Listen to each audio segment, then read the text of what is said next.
Hello and welcome to Columbus SoCal Podcast. I'm Len D'Amico. This is episode number 105. 105. What are we calling this one? What are we calling it? I think it's the Stoner Rock episode. No?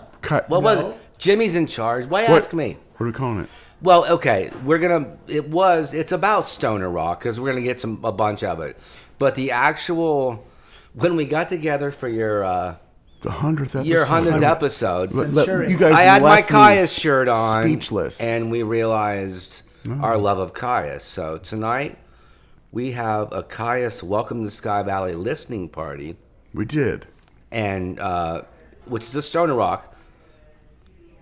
Okay, I'm good. Who's next? So let's introduce these people's voices. With the episode. Yeah. Welcome to Sky Valley. That's right. Welcome to Sky Valley. Welcome to Sky Valley. Episode 105. That's nice. And that is the voice of Jimmy King. Hello. There's only one. There's only one? And there's only one number one episode of the Columbus SoCal Podcast guest. We got him again tonight. His name is LARZ Raymond. And I'm sure you're sick of me by now. But anyway.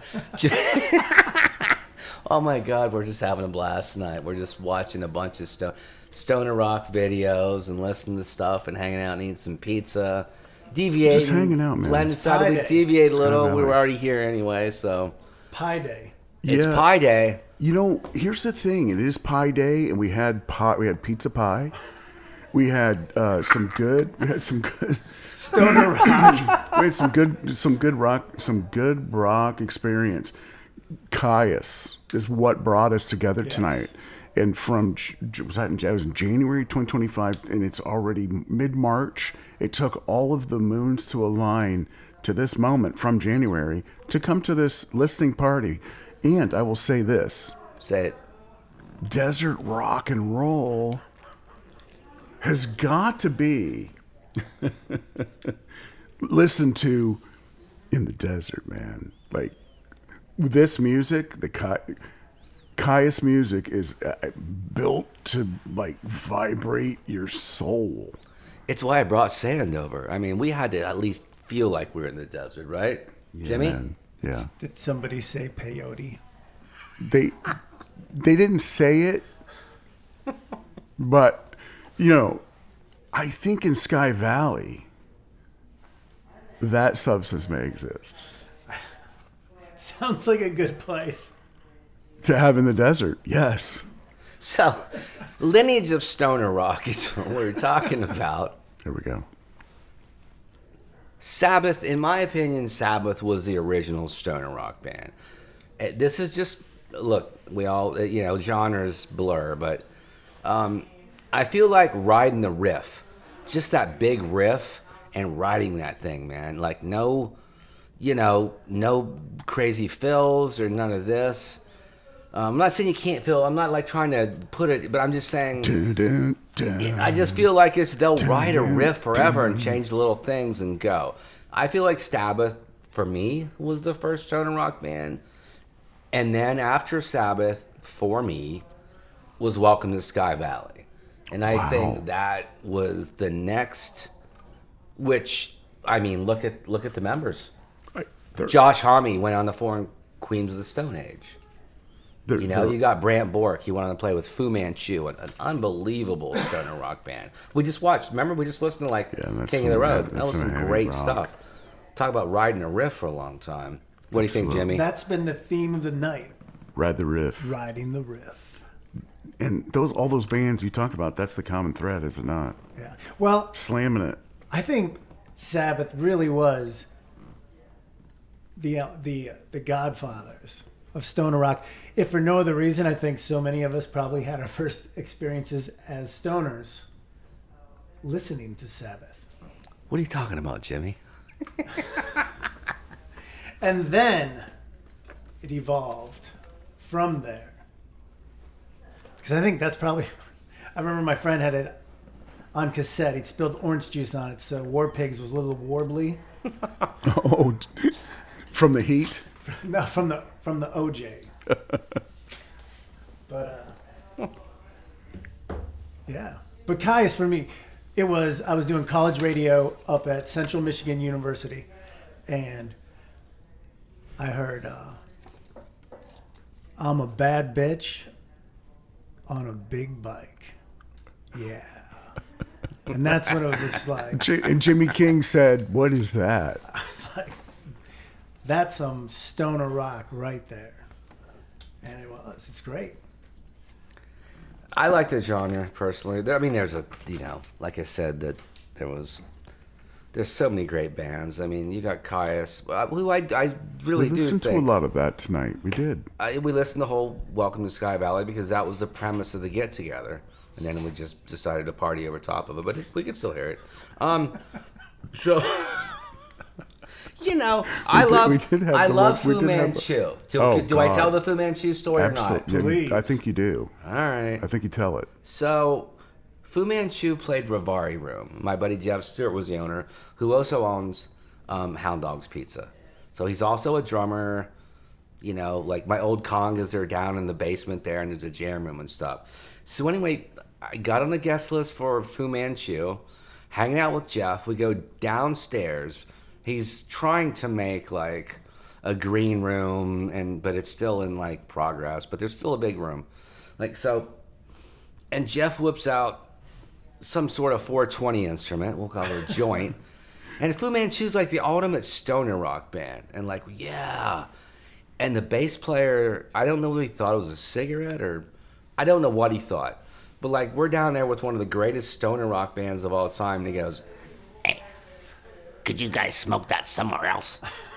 And Jeff looks at me and I'm like, I don't even know what to say. And so we wandered off into some, I don't know, they were like plastic and stuff. It's like where you see the mafia kill someone. It wasn't done yet. And the stairs you had to get down to get to the green room at that time were already a death trap, okay? So we go down a death trap. Stoner Rock Band says, please don't smoke that in here. And then so we go to another room and we both just stare at each other like, what just happened?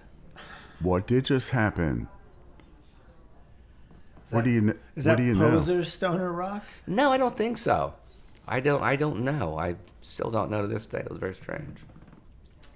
Sometimes we don't know what happens. You don't have all the information. No, that would be one of them. Do you guys have any other stoner rock bands? Here's what I'll say, man.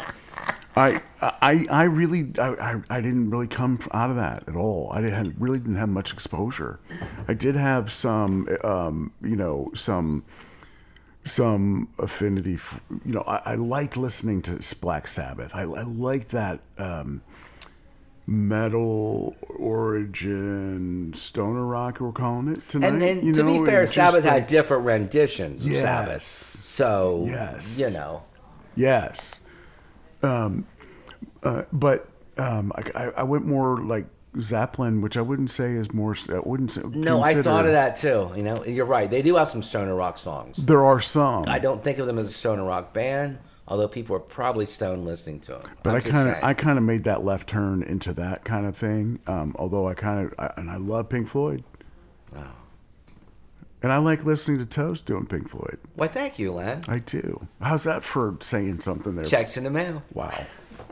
Peanut M&M's right now playing. You consider Pink Floyd stoner rock? I kind of do. I thought of that too. I kind of do, man. I kind of do too. Definitely. Yeah. But because even as a youngster, listening to Floyd was like, you put on Animals, side one, and you just chill. You're just chilling. You're just chilling as a kid. It takes you somewhere else. And you definitely. Even if you're with not headphones, stoned. definitely. You don't have to be no, stoned. And it I still wasn't. takes... That's great music right there. When you don't have to be, and it still takes you somewhere else. Yeah. I think. I mean... See, for me, it was mostly KYUSS. Also, there's a band that, I don't know, you don't hear much about, I don't think, these days, but Down. I love Down. Phil Anselmo from Pantera. Yeah, it's like side project. Oh, yeah. And it's incredible. Yeah. It was really good stuff. And then I think that year I got too much into stoner rock and I needed to get my life together a little bit and switched up genres. So it pretty much was those two for me. What genre did you switch into? Just kind of getting more like more into Well, I was trying to kind of more like AFI almost, trying to do that next. What was that next rock thing like at that point? Because we were the Post-punk? hard rock, like post hard Hardcore. rock. Yeah, like because we were like when we were like Rip Magazine one time Ooh. called us Faster Pussycat meets Skid Row. So that would tell you the style that we were. Okay, Yeah. first of all, Skid Row. Sebastian Bach is one of my favorite singers of all time. I'm a huge Skid Row fan. Live at Donington, YouTube it. No, like, it's amazing. We saw him like at Scully's doing like the on his solo tour, doing That'd be a the place first to see it, record. man. It was great. It was he still sounds great. Yeah. Yeah, Yeah, we played with them in Detroit at the Ritz. Damn, dude. nice. But I didn't meet him. Met everybody else. Didn't meet him. I met him. Did ya? The first tour at the Newport, they thought I was Steven Adler from Guns N' Roses, and his roadies came and got me. Road crew came and got me. I mean, Took me back upstairs. Biggs was with me with his With the women? before. It was a long time ago. Sure. Pre family. Yeah, both of us. Yeah. I mean, Yeah. and Understood. it was. I felt weird, but I was like, am I going to say no? So we went upstairs. It was 4:20 time, and then I left. yeah. yeah. And it was 4:30 when I got back downstairs. Right on, man. I know. That's a weird story, but it's so strange. It's so fucking strange, isn't it? Did either of you guys ever see this type of music in the desert out in Southern California? You know, as you know, the album that we saw or heard this evening. And I know I'm switching topics a little bit, but No. you know, KYUSS, you know, that music, those guitars are screaming through these bass amps for that tone. You know, It's large. It's so it's large. so flat and heavy. And so, did you guys ever see it in that setting? I have not, but I will say that Jimmy We King's are- just laughing his we're going head to off. Joshua Tree. He's like, We're getting ready to go to Joshua Tree, Gabe and I. yeah. So I'm hoping maybe see some desert sessions.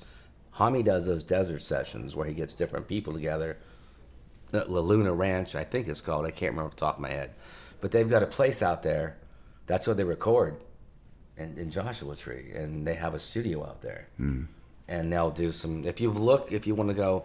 I don't know. I'll just say Spotify. You know I hate to fucking say this stuff. Apple Music, whatever. If you look at the desert sessions, everyone from PJ Harvey to other people come out and they do stuff out there.